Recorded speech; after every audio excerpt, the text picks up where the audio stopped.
Hello, good morning, नमस्कार दोस्तों। उम्मीद है आप सभी लोग अच्छे होंगे, बहुत ही बढ़िया होंगे आप सभी लोग। तो जैसा कि हम लोग मॉडर्न इंडिया पढ़ रहे थे और मॉडर्न इंडिया में अभी प्रारंभ ही हो रहा है, बहुत सारा टॉपिक हमने पढ़ाया है। अभी हम लोग देखेंगे यहाँ पे कर्नाटक युद्ध हम लोग देखेंगे। कर्नाटक युद्ध से प्रश्न पूछे जाते हैं। ज़्यादातर हमारा फोकस यहाँ पे 70 बीपीएससी के लिए रहेगा। 70 बीपीएससी के लिए, 70 बीपीएससी या 71 बीपीएससी की बात करें तो बीपीएससी के लिए रहेगा। इससे बहुत सारे सवाल आप दारोगा में भी आप चाहें तो इसका इस्तेमाल दारोगा में भी कर सकते हैं। बहुत सारे एग्ज़ाम है, क्योंकि इतिहास एक ऐसा विषय है जहाँ से सबसे ज़्यादा सवाल पूछे जाते हैं। सबसे ज़्यादा सवाल पूछा जाता है इतिहास से ही। तो चलिए हम लोग प्रारंभ करते हैं। 70 बीपीएससी खास करके अभी एग्ज़ाम होने जा रही है। 30 सितंबर को एग्ज़ाम होगा और नहीं भी हो सकता है, दोनों है। ऐसे भी एक सप्ताह के अंदर में पता चल जाएगा। चलिए हम लोग देखते हैं कि कर्नाटक युद्ध क्यों हुआ था। अंग्रेज और फ्रांसीसियों के बीच में यह युद्ध क्यों हुआ, क्या कारण रहा, हम लोग सब पे बात करेंगे। तो सबसे पहले हम लोग देखेंगे यहाँ पे फ्रांसीसियों का आगमन। फ्रांसीसियों के आगमन के बारे हम लोग थोड़ा सा जिक्र करेंगे, फिर हम लोग आ जाएंगे कर्नाटक युद्ध पे। तो फ्रांसीसियों के आगमन के समय में अगर हम लोग बात करें यहाँ पे, तो यहाँ पे देखिएगा, जब फ्रांसीसियों का जब आगमन भारत में हुआ, फ्रांसीसियों का आगमन बहुत इम्पोर्टेंट है आपके लिए। फ्रांसीसियों के आगमन के समय में फ्रांस का जो शासक था, फ्रांस का शासक पूछा जा सकता है आपसे। फ्रांस का शासक उस समय लुई 14वां था। उस समय फ्रांस का शासक लुई 14वां था। पूछा जा सकता है उस समय फ्रांस का शासक कौन था, तो लुई 14वां था उस समय, लुई 14वां। और लुई 14वां के एक मंत्री थे। लुई 14वां के एक मंत्री थे जिनका नाम था कोलबर्ट। जिनका नाम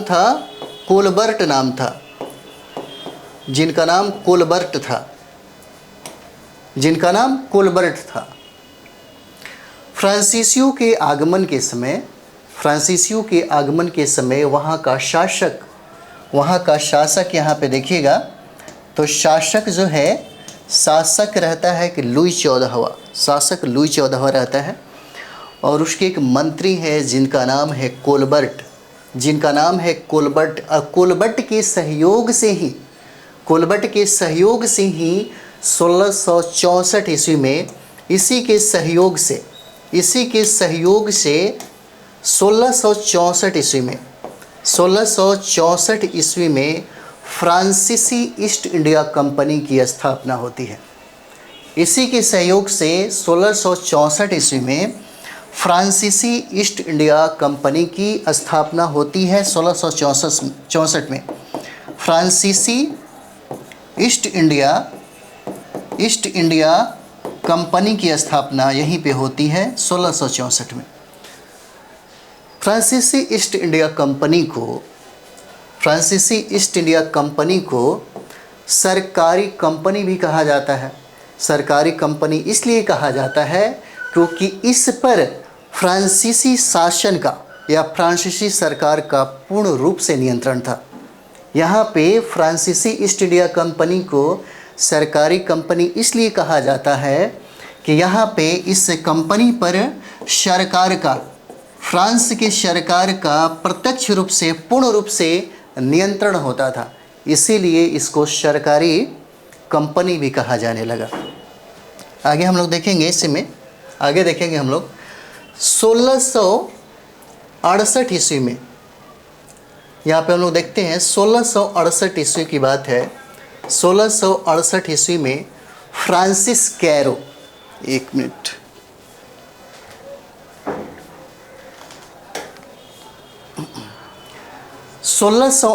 ईस्वी में फ्रांसिस कैरो रहते हैं। एक नाम है फ्रांसिस कैरो। फ्रांसिस कैरो नाम इनका होता है, कैरो, फ्रांसिस कैरो। और फ्रांसिस कैरो के सहयोग से ही सर्वप्रथम सूरत में फ्रांसिस कैरो के ही सहयोग से सर्वप्रथम सूरत में फैक्ट्री की स्थापना होती है। सूरत में फैक्ट्री की स्थापना होती है। प्रथम फैक्ट्री की स्थापना होती है। प्रथम फैक्ट्री की स्थापना होती है सूरत में। और सूरत में ईस्ट इंडिया कंपनी भी सबसे पहला अपना फैक्ट्री सूरत में ही खोला। 1668 में पूछा जा सकता है, 1668 में फ्रांसिस कैरो के नेतृत्व में सूरत में प्रथम फैक्ट्री फ्रांसीसियों का खोला जाता है। प्रथम फैक्ट्री। आगे हम लोग देखेंगे, एक साल के बाद यानी कि 1669 ईस्वी में मरकरा के नेतृत्व में, 1669 ईस्वी में अगर हम लोग बात करें यहाँ पे, तो एक मरकरा नाम का एक व्यक्ति है। मरकरा हो जाएंगे, मरकरा। इन्हीं के नेतृत्व में दक्षिण भारत में पहली बार फैक्ट्री खोली जाती है। दक्षिण भारत में पहली बार फैक्ट्री खोली जाती है और वो स्थान होता है आपका मछलीपट्टनम। मछलीपट्टनम में फ्रांसीसियों का पहला, दक्षिण भारत में पहला फैक्ट्री खोला जाता है मरकारा के नेतृत्व में। यह दक्षिण भारत का पहला फैक्ट्री हो जाता है और भारत का दूसरा फैक्ट्री हो जाएगा। यह भारत का दूसरा फैक्ट्री हो जाता है। हम लोगों ने देखा 1668 में फ्रांसीसियों ने सबसे पहले सूरत में अपनी फैक्ट्री खोली। उसके बाद 1669 में हम लोग देखेंगे यहाँ पे, तो मरकारा के नेतृत्व में मछलीपट्टनम यानी दक्षिण भारत में पहला फैक्ट्री खोला जाता है और यह मछलीपट्टनम भारत का दूसरा फैक्ट्री हो जाता है यहाँ पे। आगे हम लोग देखते हैं यहाँ पे 1673 ईस्वी में फ्रैंक मार्टिन नाम याद रखना जरूरी है। फ्रैंक मार्टिन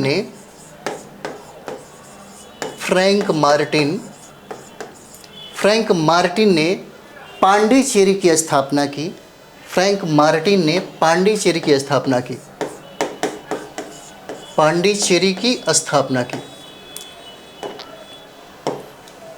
1673 में फ्रैंक मार्टिन ने पांडिचेरी की स्थापना किया था। पूछा जा सकता है कब किया गया, तो ये 1673 ईस्वी में किया गया। और फ्रैंक मार्टिन ने ही इस पांडिचेरी की घेराबंदी करा करके इसका घेराबंदी कराकर यहाँ पे इसका नाम बदल कर रख दिया पोर्ट लुई। इसका नाम बदलकर पोर्ट लुई नाम रख दिया गया और यही पोर्ट लुई जो है फ्रांसीसियों का प्रमुख केंद्र बन गया। यही पोर्ट लुई जो है फ्रांसीसियों का प्रमुख केंद्र बन जाता है। आप देख रहे होंगे फ्रैंक मार्टिन ने 1673 ईस्वी में पांडिचेरी की स्थापना की। जब पांडिचेरी का थोड़ा सा विस्तार हुआ तब इसका नाम बदल करके पोर्ट लुई कर दिया गया और पोर्ट लुई फ्रांसीसियों का प्रमुख केंद्र बन जाता है। यहाँ पे एक चीज़ और भी देखेंगे, कुछ समय के बाद कंपनी को शाइस्ता खाने और ये शाइस्ता खां के बारे में आपको पता ही होगा, ये औरंगज़ेब के मामा होते हैं। शाइस्ता खां ने कुछ ज़मीनें फ्रांसीसियों को दे दी। कुछ ज़मीन जो है फ्रांसीसियों को भूमि प्रदान कर दिया और फ्रांसीसियों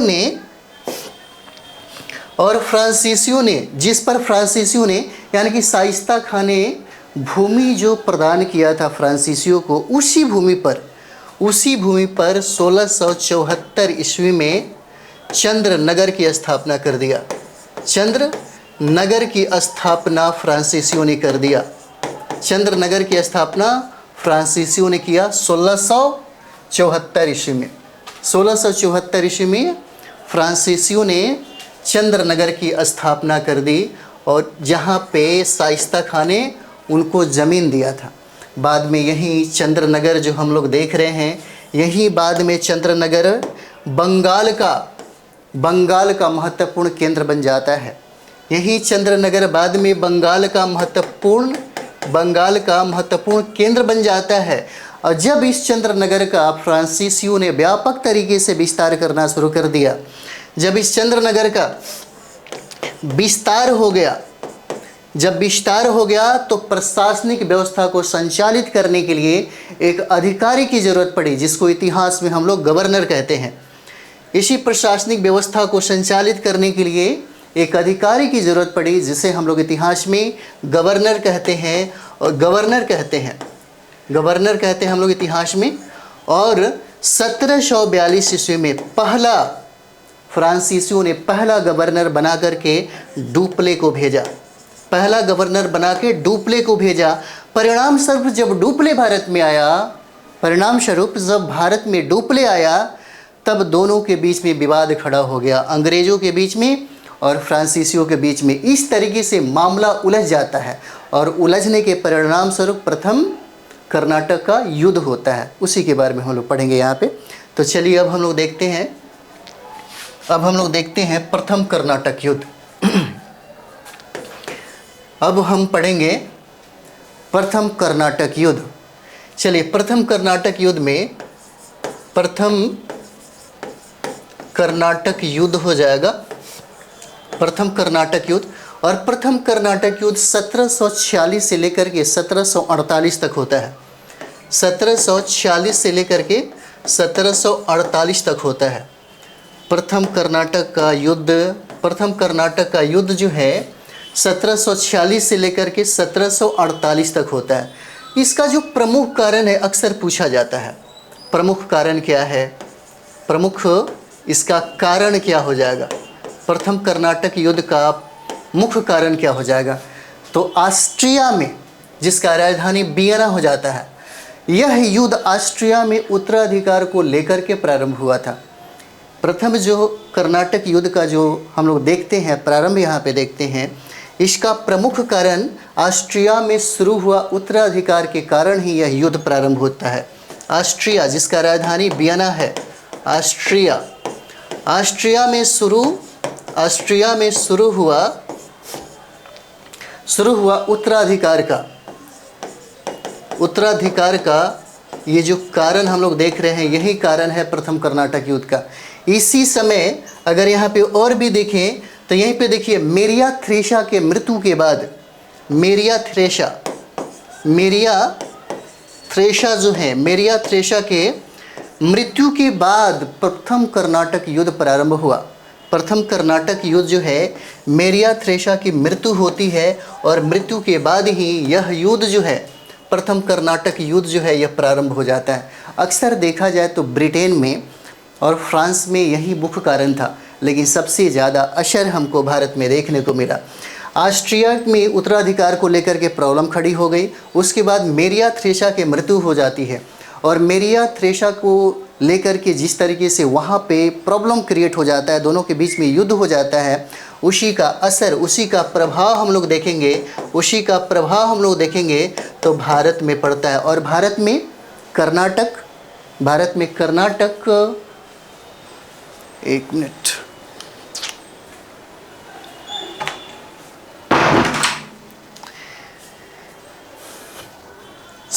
भारत में प्रथम कर्नाटक युद्ध हो जाता है। अंग्रेज़ और फ्रांसीसियों के मध्य में ये दोनों युद्ध हो जाता है। यहाँ पे हम लोग देखेंगे कैसे उलझ गए दोनों। तो हम लोगों ने देखा प्रथम कर्नाटक युद्ध का प्रथम या प्रमुख कारण अगर कहा जाए तो ऑस्ट्रिया में उत्तराधिकार को लेकर के था और मेरिया थ्रेसा की मृत्यु हो जाती है। मेरिया थ्रेसा की मृत्यु ही यह कर्नाटक युद्ध का जो कारण है, यह प्रमुख कारण बन जाता है, जिसका असर, जिसका प्रभाव हम लोग भारत में भी देखते हैं। और भारत में अंग्रेज़ और फ्रांसीसी है, दोनों एक दूसरे में उलझ जाते हैं, लड़ जाते हैं। ये प्रथम कर्नाटक युद्ध जो हम लोग देखे हैं, इसमें नेतृत्व डुप्ले कर रहा होता है एक तरफ, और दूसरी तरफ जो है अंग्रेज सेनानायक है वो कर रहा होता है। कुछ विद्वानों का मानना है कि डुप्ले ने इस युद्ध को जीत लिया। कुछ विद्वानों का मानना है कि डुप्ले ने इस युद्ध को जीत लिया, तब तब जा कर के यहाँ पे 1748 ईस्वी में 1748 ईस्वी में एला सापेल की संधि होती है। यहाँ पे देखेंगे एला सापेल की संधि होती है, यहाँ पे संधि होती है। और इसी संधि के तहत प्रथम कर्नाटक युद्ध जो है, प्रथम कर्नाटक युद्ध समाप्त हो जाता है। प्रथम कर्नाटक युद्ध यहाँ पे समाप्त हो जाता है। एला सापेल की संधि 1748 ईस्वी में होती है। और इसी युद्ध के साथ ही या कहे तो इसी संधि के साथ ही, एला सापेल संधि के साथ ही कर्नाटक का प्रथम युद्ध जो है यह समाप्त हो जाता है। यहीं पे यह समाप्त हो जाता है। प्रश्न आपसे पूछा जा सकता है, प्रश्न जो है आपसे पूछा जा सकता है, प्रथम कर्नाटक युद्ध कब हुआ था, किन लोगों के बीच में हुआ, कौन सी संधि हुई, ये यहाँ पे इम्पोर्टेंट बनता है। उसके बाद चलिए हम लोग देखते हैं दूसरा, यहाँ पे कर्नाटक का द्वितीय युद्ध होता है। कर्नाटक का द्वितीय युद्ध हो जाता है, क्योंकि अगर परिणाम सुखद ना निकला, अगर झड़प होकर के दो लोगों के बीच में अगर झड़प होकर के रह गया तो ये सोच लीजिए कि अगला युद्ध बहुत ही भयानक होने वाला है।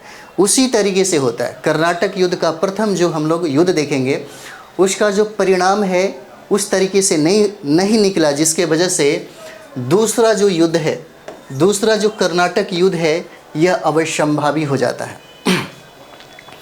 कर्नाटक का द्वितीय युद्ध 1748 से लेकर के 1754 तक चलता है। 1748 से लेकर के 1754 तक हम लोग देखेंगे। ये कर्नाटक का द्वितीय युद्ध है। डेट याद रखना जरूरी है, यहाँ से प्रश्न पूछा जाता है। कर्नाटक का द्वितीय युद्ध हम लोग देखेंगे 1748 से लेकर के 1754 तक होता है। यहाँ पे एक सवाल और भी बनेगा, बहुत सारा कुछ कहानी भी हम लोग देख लेते हैं। यहाँ पे 1748 के समय में हैदराबाद के निज़ाम की मृत्यु हो जाती है। 1748 में यहाँ पे देखिएगा हैदराबाद के जो निज़ाम है, हैदराबाद के जो निज़ाम है, निज़ाम जो हैदराबाद के निज़ाम जो हैं उनकी मृत्यु हो जाती है, निज़ाम की मृत्यु हो जाती है यहाँ पे 1748 में। चीज़ों को समझिएगा यहाँ पे 1748 ईस्वी में हैदराबाद के जो निज़ाम हैं उनकी मृत्यु हो जाती है। और मृत्यु के बाद जो इनके पुत्र हैं, यानी कि निज़ाम के जो पुत्र हैं, निज़ाम के पुत्र जो हैं यहाँ पे, जिनका नाम है नासिर जंग, जिनका नाम है नासिर जंग, ये नासिर जंग जो है वह गद्दी पर बैठते हैं। यानी कि 1748 में ही हैदराबाद के निज़ाम की मृत्यु हो जाती है और उनके पुत्र जो हैं, यानी कि उनके जो बेटा हैं नासिर जंग यहाँ पे गद्दी पर बैठता है। नासिर जंग गद्दी पर बैठता है। लेकिन यहीं पे निज़ाम का एक पोता था, यहाँ पे देखते हैं, यहीं पे निज़ाम का एक पोता है ना, पोता है जिसका नाम है मुजफ्फर जंग स्वयं को लिख लीजिए। मुजफ्फर जंग जो है स्वयं को इस गद्दी का उत्तराधिकारी मानता था। स्वयं को इस गद्दी का उत्तराधिकारी जो है, उत्तराधिकारी स्वयं को वह इस गद्दी का उत्तराधिकारी मानता था, निज़ाम का पोता। दूसरा प्रॉब्लम एक चीज़ और भी हो जाता है यहाँ पे दूसरा एक चीज़ और भी हो जाएगा। इसी समय कर्नाटक का नवाब, इसी समय हम लोग देखेंगे, इसी समय है ना, इसी समय कर्नाटक का जो नवाब है, इसी समय कर्नाटक का नवाब जिसका नाम है दोस्त अली की मृत्यु हो जाती है। इसी समय दोस्त अली जो कर्नाटक के नवाब हैं उनकी मृत्यु हो जाती है, इनकी मृत्यु हो जाती है, दोस्त अली की यहीं पे मृत्यु हो जाती है। और मृत्यु होने के बाद जो इनके पुत्र हैं वो गद्दी पे बैठते हैं। यानी कि दोस्त अली के पुत्र का जो नाम है, दोस्त अली के पुत्र का नाम अनवारुद्दीन है। अनवारुद्दीन है। यानी कि कर्नाटक में दोस्त अली की मृत्यु के बाद इनके पुत्र गद्दी पे बैठते हैं अनवारुद्दीन। लेकिन अनवारुद्दीन को वहाँ की जनता पसंद नहीं करती। अनवारुद्दीन को वहाँ की जनता पसंद नहीं करती। एक नाम है जिसे हम आगे बता रहे हैं। एक नाम है चांद साहब। एक नाम है चांद साहब, और ये चांद साहब जो हैं ये दोस्त अली के दामाद होते हैं। ये चांद साहब जो हैं दोस्त अली के दामाद होते हैं। और कर्नाटक की जो जनता है यह चांद साहब को ही अपना नवाब बनते हुए देखना चाहती थी। यानी कर्नाटक की जनता जो है पसंद करती थी चांद साहब को, जो दोस्त अली जो कर्नाटक के नवाब थे उनके ये दामाद हो जाते हैं यहाँ पे। परंतु अगर देखा जाए यहाँ पे परिणाम स्वरूप क्या होता है कि डुप्ले उस समय गवर्नर तो होता फ्रांसीसी गवर्नर। तो डुप्ले ने यहाँ पे एक चीज़ और भी देख लीजिए, डुप्ले ने मुजफ्फर जंग और चांद साहब को समर्थन कर देता है। डुप्ले जो है यहाँ पे मुजफ्फर जंग और दूसरा है चांद साहब। ये चांद साहब यानी कि मुजफ्फर जंग और चांद साहब को डुप्ले के द्वारा समर्थन दे दिया जाता है। डुप्ले के द्वारा समर्थन दे दिया जाता है यहाँ पे। यही वजह होता है कि 1749 ईस्वी में अंबर का युद्ध हो जाता है। यही वजह है कि यहाँ पे 1749 में अंबर का युद्ध हो जाता है। और इसी अंबर के युद्ध के समय डुप्ले के सहयोग से अनवारुद्दीन, आगे भी हम लोग देख लेंगे, डुप्ले के सहयोग से यहाँ पे देखिएगा अनवारुद्दीन और यहाँ पे नासिर जंग जो है, यानी कि अनवारुद्दीन और नासिर जंग की वहाँ पे हत्या करवा दिया जाता है डुप्ले के द्वारा। अनवारुद्दीन और नासिर जंग की हत्या करवा दिया जाता है। उसके बाद अनवारुद्दीन का एक पुत्र है जिसका नाम है मोहम्मद अली। वो डर से भाग करके वह अंग्रेज़ों के शरण में चला जाता है। अनवारुद्दीन का पुत्र का नाम है मोहम्मद अली नाम रहता है, मोहम्मद अली। और यही भाग करके अंग्रेज़ों के शरण में चला जाता है। जैसे ही मोहम्मद अली अंग्रेज़ों के शरण में जाता है, अंग्रेज़ प्रत्यक्ष रूप से इसका साथ देने लगते हैं। अंग्रेज़ जो है प्रत्यक्ष रूप से मोहम्मद अली का साथ देते हैं।